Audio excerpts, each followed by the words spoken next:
All right. Okay. Hello, everybody. Thank you for joining us and for joining me and Juliana DeWillems from, I'm just going to put up her website here. It's going to work. Yes, let us know if you're watching. Say hello. Say hello if you're watching with your dog. We want to know. But Juliana, thank you so much for joining us. Anybody that has already seen your interview will kind of already have an idea of what this topic is about. But we are talking about errorless training, or at least minimizing errors in training, which could be a foreign concept for a lot of people. So maybe you could recap your interview and tell us all about it. But yeah, welcome. And guys, we can't see your name if you're in Facebook. So maybe just put your name on any comments that you make, or any questions, let us know. Go. Juliana, thank you. Yes, thank you, Ness. It's great to talk again. I'm grateful to be here to talk about this topic. It's something that I feel really strongly about. So like you mentioned, errorless learning is kind of the blanket title that I'm going to call it. But what I really mean is minimal error, reducing errors. Oh, you're right. We can't see names. Well, thank you, Facebook user. That's very... Yeah, I think her name's Janice. So she says at the end. Janice, I love the approach. Yeah. So essentially, an errorless approach is approaching training with your dog with mostly kind of formal training sessions where you're teaching new skills, but also problem solving in general, with an outlook and a mindset to reduce errors during the learning process. And so that's everything from how you set up the environment to, most importantly, what criteria you're setting, and you are approaching training in an effort to reduce errors. And there's a number of reasons why we do this, and kind of the top being that errors can cause frustration, which can make the whole training picture and setting be aversive, not fun for the dog. It can make just the whole learning experience really a bummer. So kind of a lot of those emotions in training that we're not really looking for. And from a practical standpoint, errors in training mean that our dog is rehearsing a behavior we're not intending them to learn. So there's kind of a number of reasons that I think it's beneficial to have an errorless approach with training. It's really interesting. I think it will be a foreign concept to a lot of people. And also, I think most people would consider that we learn through making mistakes. Mm-hmm. Yes. So how do we handle that? It's a very common thought process that we need this kind of like trial and error approach, that we, try again until you succeed, or you need to mess up and do something wrong so that you know what is right.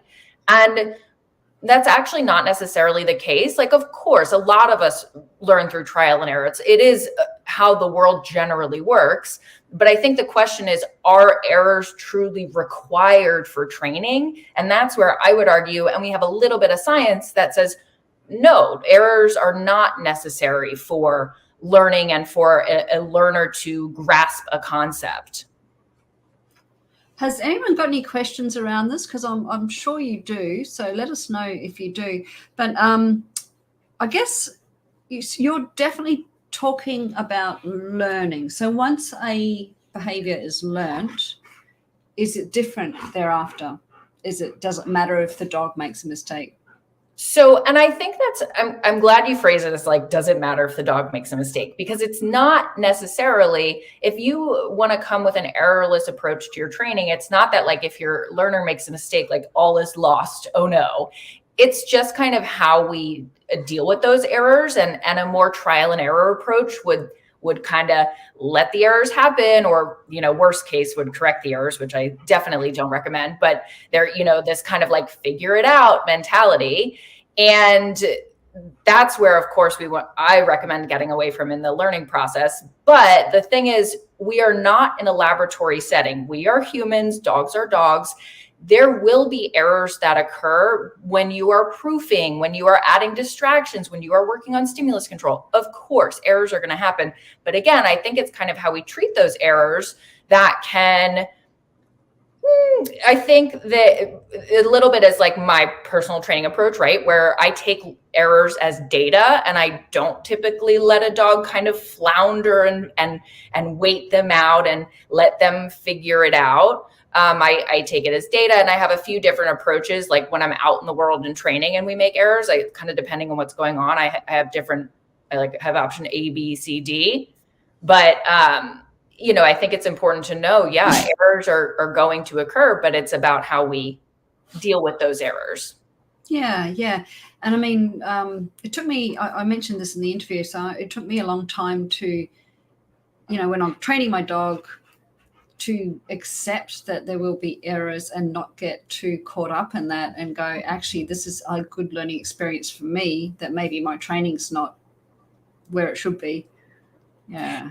Yeah. And, you had mentioned there is this like idea, people think like, oh, you need a little bit of frustration in learning. And I think that's where it can be a little bit of a slippery slope, because one, frustration is subjective, meaning what looks like or is an acceptable amount of frustration versus too much frustration. It's not only going to be interpreted differently by the trainer, the human, the dog is going to respond to it differently as well. Some dogs can handle a lot of frustration. Some dogs will quit very quickly with just a little bit of frustration. And so that's a big reason why I aim to reduce errors, is because we know that even if you're not correcting, we know that an error means no reinforcement, right? And if, okay, I tried the thing, no reinforcement. I tried the thing again, no reinforcement. That can get really frustrating.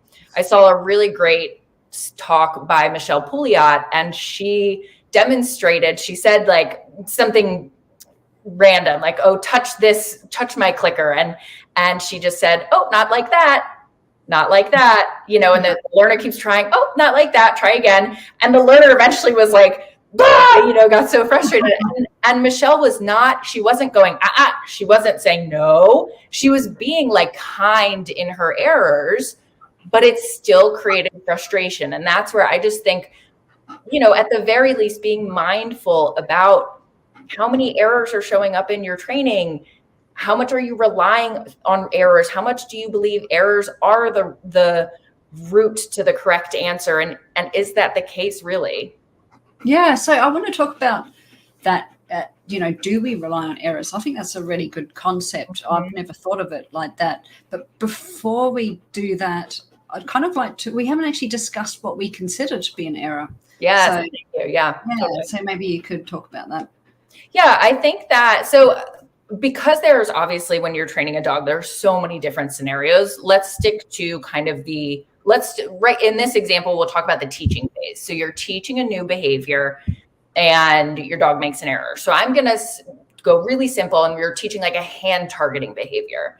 And an error is simply a dog not meeting criteria. So that means I, as the trainer, have set my criteria at X. I want them to touch my nose fully. And if they don't do that, they don't get reinforcement. That's like the positive reinforcement version of an error. And if you are a more balanced trainer, an error will be the same thing. The dog doesn't hit criteria, but you might be responding with an or no. And actually, people who consider themselves positive reinforcement could still use like no reward markers, like oops, or try again, that type of thing. Mm-hmm. So you have the spectrum of responding to the error, from just simply not reinforcing but not doing anything to adding a verbal correction. But I think what's important to note is, yes, that we have set a criteria that the learner does not hit, cannot achieve in that repetition.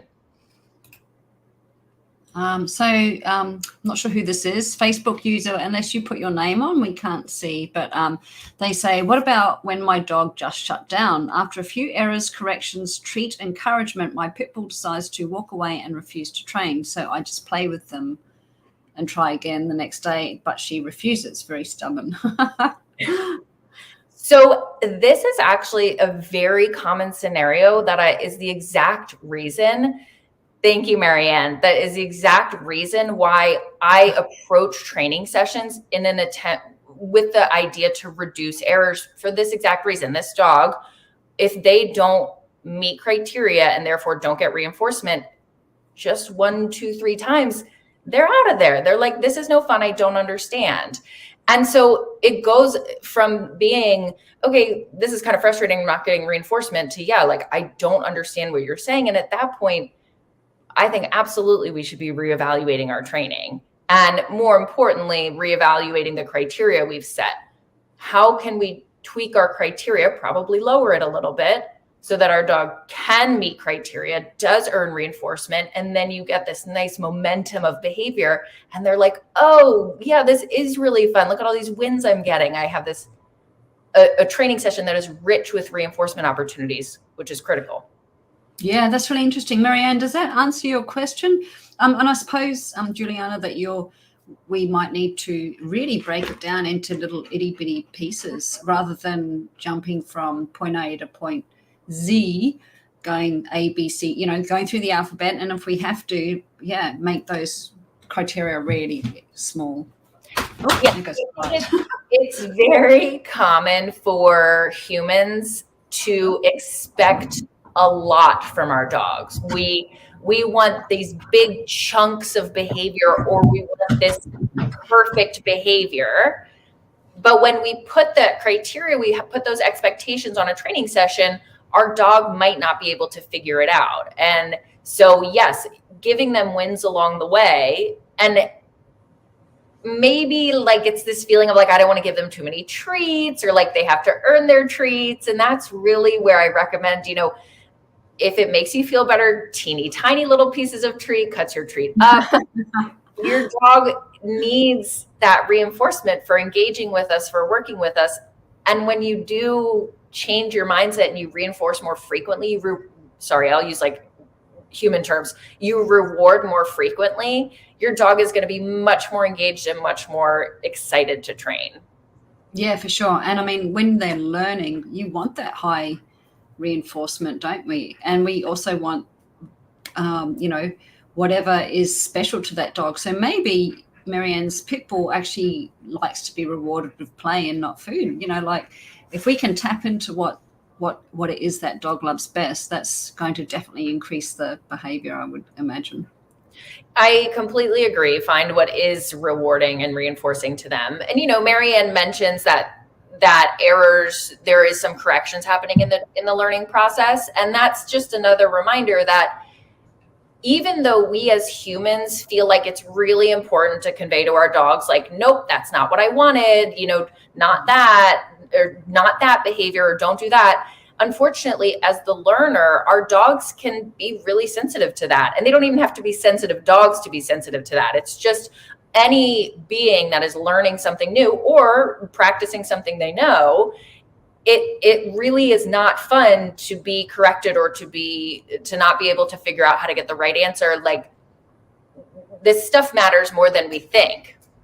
Yeah, it's really interesting. I just had a thought while you were talking. So if we took it to a classroom setting with young children and they weren't getting it right because they simply didn't understand, and really with dogs, they're learning, they don't understand our language. You're not going to put the kid in the naughty corner or give him the cane because he didn't get it right. Or even maybe not neither of them, but like, having a lesser kind of, embarrass them in front of the class or something. And they're not going to engage then with the learning at all, are they? I couldn't agree more. And even backing it down from those interventions, if someone is trying, if you're, a child is learning a math problem and they try to do it and you just say, try again. And they try to do it and you say, try again. And you're not giving them any feedback about how to do it correctly or get the right answer. You're not necessarily correcting them, but man, that seems really hard and frustrating and not necessarily a way that I would like to learn. Yeah, for sure. Setting the dog up to be successful has, I'm not sure what the rest of that is. It's Marianne again. My biggest headache is she refuses to get in the car. I've been trying baby steps for 1.5 years. Like walking around the car is very successful. She's very food motivated with trainings, but won't even look at her favorite treats with car training. And so this is to try to kind of generalize this for everyone who's watching. This is a really good example of where, we say they're fine here and they are not fine here. You know, like, how do I do that? How do I deal with that? And that's where I say, practice slicing into smaller pieces. So if walking around the car is okay, but then as soon as you open the door, that it's too much, well, break it down to just reaching for the handle and you know, just opening the handle and then opening the door a crack and opening the door 6 inches. And it feels so tedious, but you're going to make more progress doing that baby steps than you would if you were constantly waiting for your dog to be ready with the door wide open.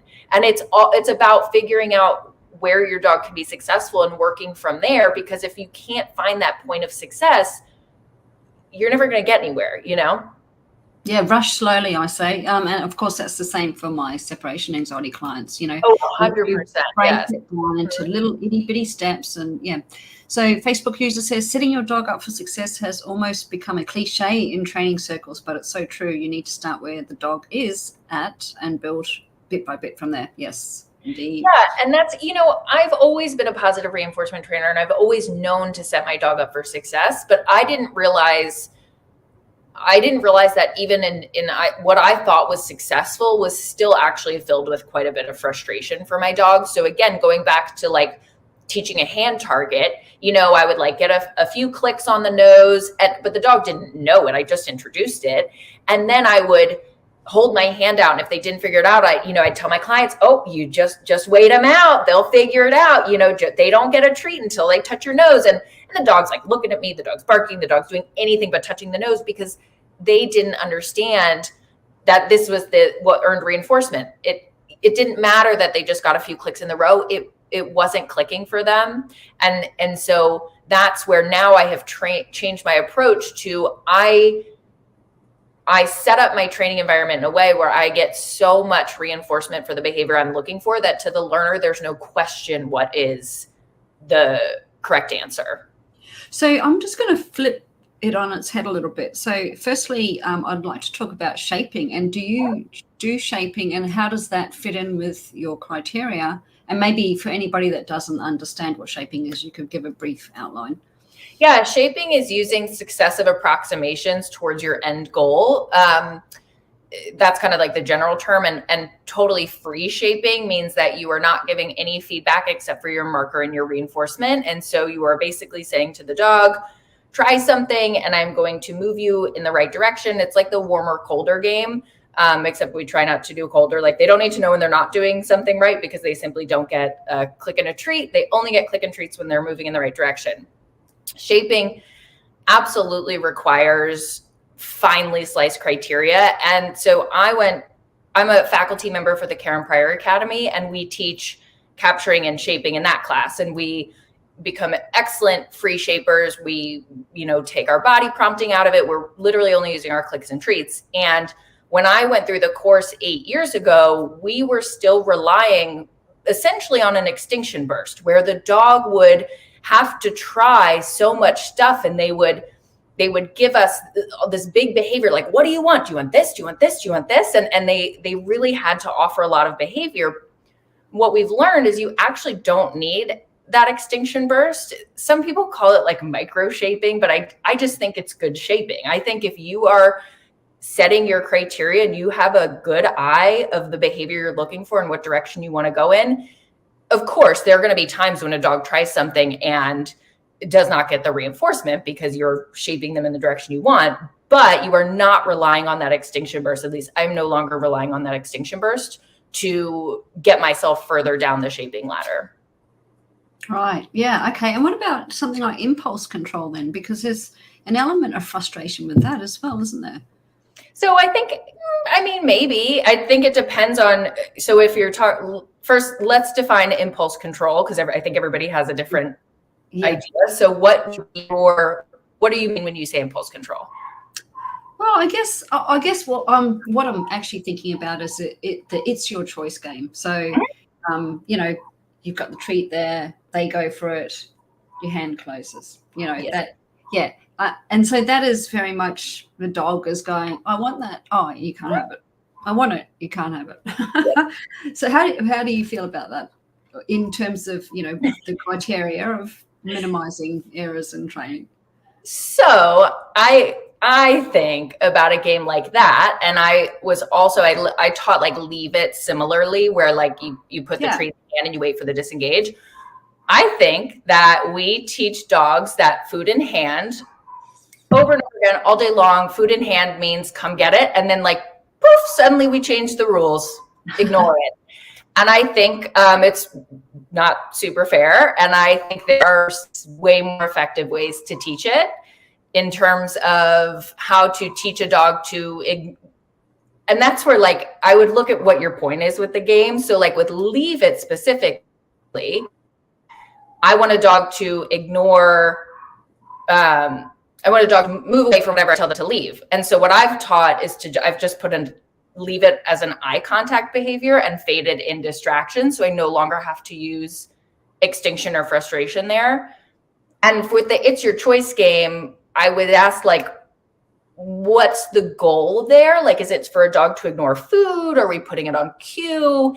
And I think 100% we could find a way to teach that with a more errorless approach.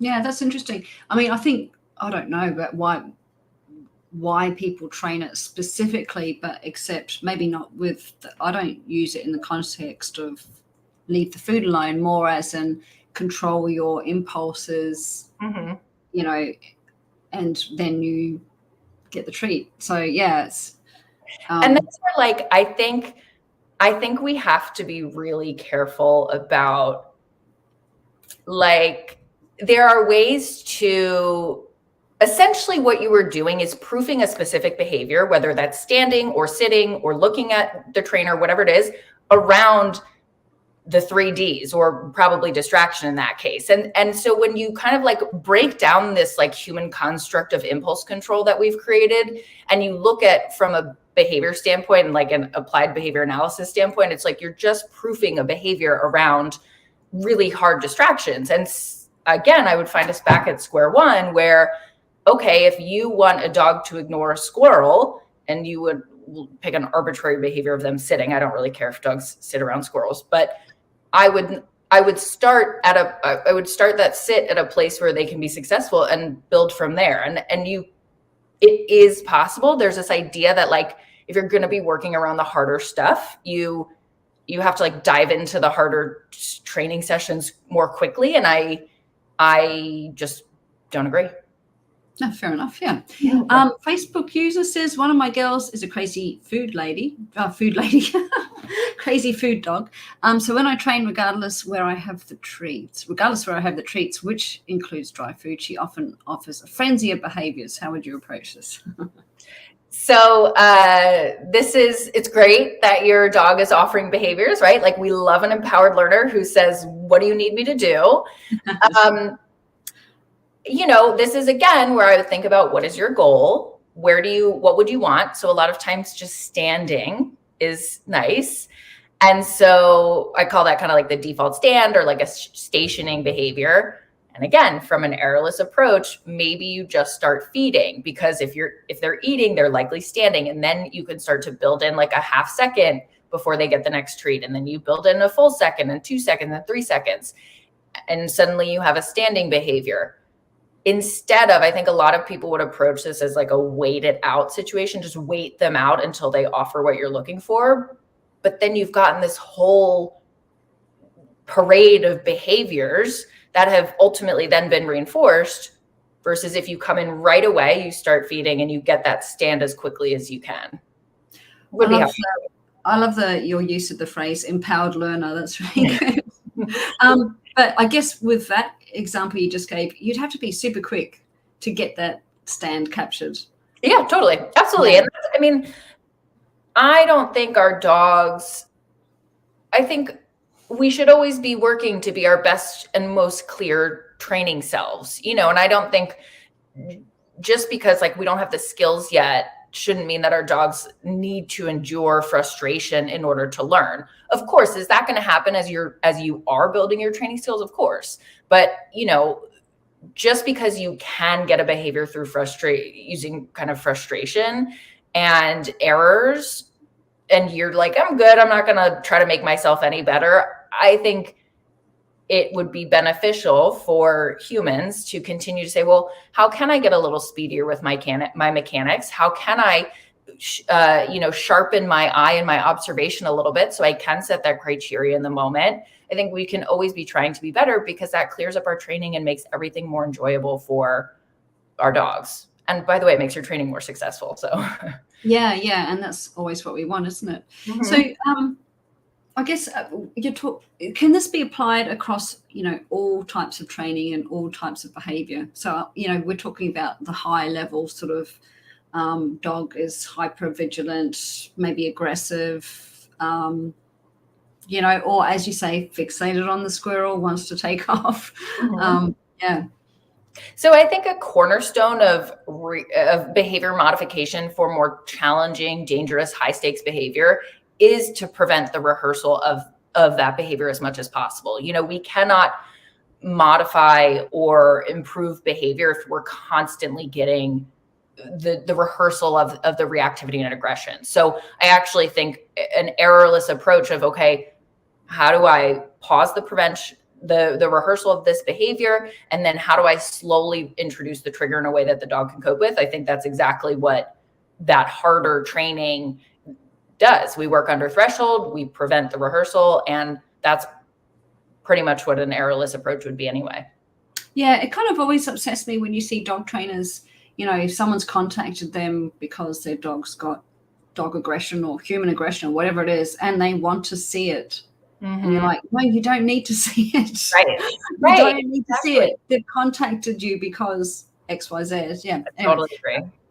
Could I teach Crazy Food Girl to offer a stand as a default behavior? Absolutely. Totally. I love default stands as behavior. I think that, so again, to define a default stand, it's where your dog is standing in front of you waiting for information. It's not on cue. The cue is basically like you standing in training position, but your dog knows that if they stand in front of you, they will get either treats or the next cue of whatever you want them to do next. And I think it's an insanely helpful behavior because it allows you to keep your rate of reinforcement high.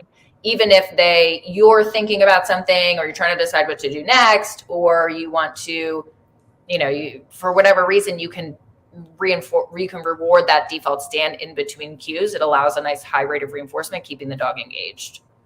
Yeah, that's good. What about, so you've got obviously your website, where are we here? Can people learn more from you off your website, or have you got information on this, or how do they?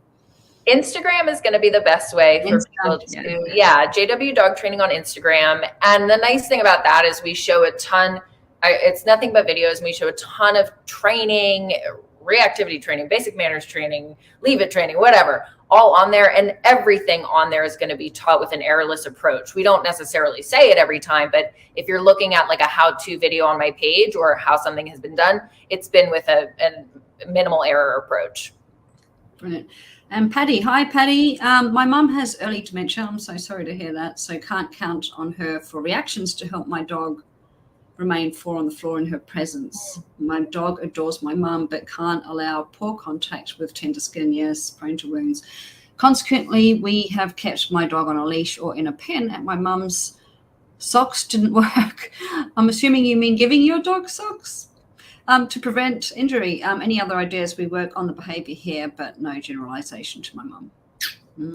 So Patty mentions a lot of another thing that I really prioritize with an errorless approach and kind of my training approach, and that is going to be management. So controlling the environment to increase the chances the behavior I want happens and decreases the chances that the behavior I don't want does not happen. So I think Patty's totally onto something, that right now they're not allowing the behavior to occur at all through leashes and pens. And then again, kind of what we've said a bazillion times is like, figure out where your dog can be successful. Is that like across the room from your mom? Is that lying on a mat next to your mom? Like what are the conditions where they can be successful, and then go from there. Versus I think some people will constantly like have them in the pen and then just like let them out and hope it goes well, or take a big lump of behavior. Like, can you go all the way up to my mom and say hi, even if you're on leash, and it's like, still doesn't go well. So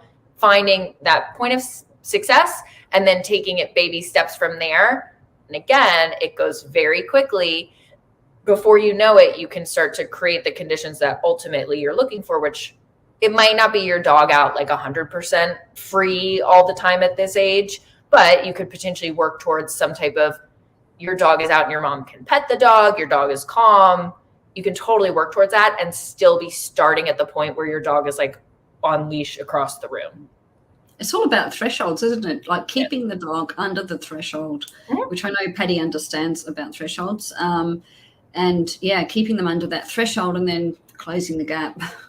Yeah, totally. And seeing, you know, again, it takes creativity, because as a kind of a positive reinforcement trainer, I've taken punishment off the table, and I come with this kind of errorless approach. I have, you think differently. Like, instead of, again, having the dog just go say hi, maybe you have the dog lie on a mat next to mom, and you have mom practice moving her feet and getting a little bit exciting, and you capture the dog remaining on the mat, or you teach a hand target, go say hi cue. Like, there's a lot of, when you want to approach behavior a certain way, you start to get creative about solutions.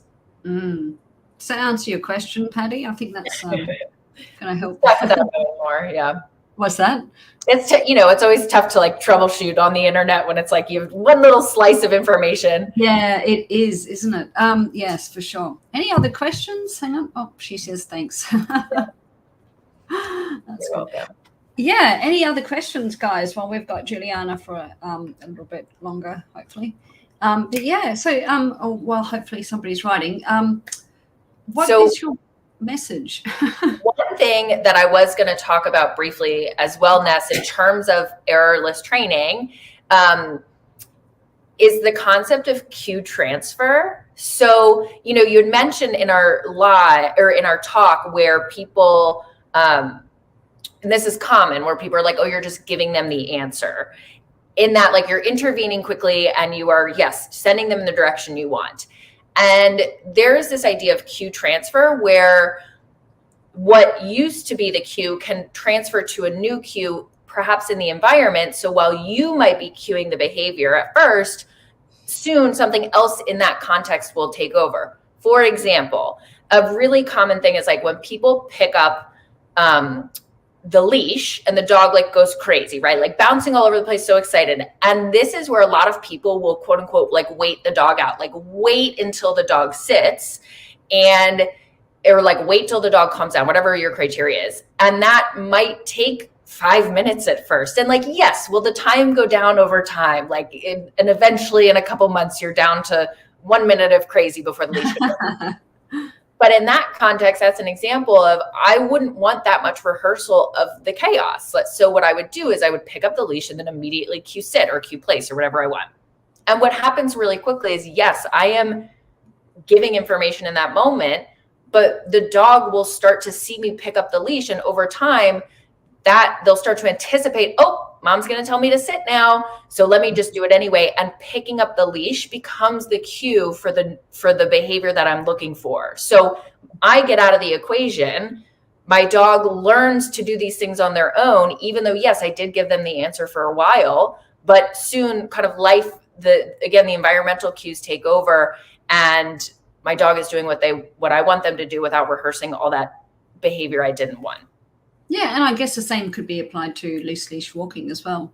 Totally. That concept. Totally. Yeah. Dog is being rewarded by staying close to your side, and eventually they stay close to your side. Would you say that's the same, similar? Yeah, definitely. And I think across the board, again, if we fear like becoming a micromanager where we are, they'll never figure it out because we're always helping them out. No. We will be able to fade out of the equation, and soon the context will be enough information for our dog to behave the way that we want, and then we can reward that. Yeah. And so we're not stopping the dog for thinking for themselves, so are we? No, because I would argue you actually, again, the dog sees me go to pick up the leash and those wheels are spinning. Oh, I know what's coming next. And on their own, they're figuring it out. Learning is always happening. And they could either be learning, okay, when I see the leash, I dance around for 5 minutes and then I sit, or they could be learning, oh, I know what happens when the leash goes. I'm going to run over to my place and wait. A lot of people see it like if they cue their dog to go into the crate anytime they get like a chew or something, soon you're not having to say that crate word. The dog sees the chew and they're going to beat you to the crate. Yeah. Or even, people get their dogs to sit before they eat, their dinner. Yeah. Totally. Yep. Yeah. Absolutely. They pick that up real quick. Yeah. They figure it out. Patty says, Matt does help on leash, but targeting touch is a good idea. There you go. An alternative behavior that works for everybody. Yeah. And I like that whole, because we're breaking it down into little itty bitty pieces, if the dog is on the mat and their mum, and then she's just literally shuffling her feet a little bit. It's not too much. Totally. Yeah. And then you can go, you get creative. You think, okay, you shuffled your feet a little, and then, maybe you pat your lap a little. And if the dog is like, oh, she patted her lap and like launches to mom, it's like, okay, we got to break that down a little bit more. Let's break it down a little bit. And then we're back to where we were and we can keep going. Yeah. And I mean, if that happens, obviously that isn't errorless, but we're trying to at least minimize them. Yeah. Right. Exactly. And again, it's how, when that error occurs, you take it kind of more as data. Okay, my training plan, we moved a little bit too quickly. Instead of, you could try that criteria again, but my guess is if it was hard the first time, it's going to be hard the second time. So just backtrack a little bit, get that success, and keep going. And certainly, we would avoid correcting or anything in that moment. Yeah. Because the dog doesn't understand. And somebody has said yes. I'm assuming it might be Patty. I'm assuming it's Patty. Yeah. It's so annoying. Unless they join, you can join the StreamYard and then we can see the names. And if anybody is watching on YouTube, you can see the names. But for whatever reason, in the Facebook thing doesn't work. But it's really handy to be able to see the comments come up. Definitely. I like StreamYard. It's like helpful to have answer questions. If anybody has any, it's helpful to be able to explain it in real time. Yes, exactly. Any other last thoughts then, unless there's some more questions coming in? I don't think so. I think, we touched on a lot of it, that we proactively use the environment to set our dogs up for success. And then we set our criteria so they are likely to be successful. And if they make an error, we take that as information to perhaps reset our criteria and do something a little different. Yeah, reassess. Yeah. And just, I think maybe when we say resetting the criteria, that's like a bit of a dog jargon, dog training kind of jargon. What does that mean to a pet guardian or a dog guardian watching this? So what's like a good layman's term for criteria? It's like expectations. There we go. So you have a certain expectation that your dog will do something, and that expectation, if they meet that expectation, they get a treat. And it's if they don't meet that expectation and therefore you are not inclined to give them a treat, that I would have you reevaluate. Okay, how can I make it a little easier for them so they do get that treat? And then we can work back at the expectation I was just hoping for. Yeah. That's a good way of explaining it. Cool. Yeah, expectation. Human words. Yeah. It's important to practice translating our dog jargon. Yeah. And I mean, it's easy to get, sort of caught up in that and forget that. Definitely. You're not only speaking a different language to the dog, but often it's also the dog guardian as well. So, which should hopefully give people some empathy about how hard it is to be a dog learn from us. Like just go watch a dog being trained in another language that's not your language, and you'll say, "Wait, how do they know what they're saying?" Yeah, that's so true. Yeah. Like how they feel all the time. Yeah. Juliana, thank you so much for joining us today. Really been a pleasure chatting to you. I love this conversation. I think it opens up a lot of minds, hopefully, and thoughts.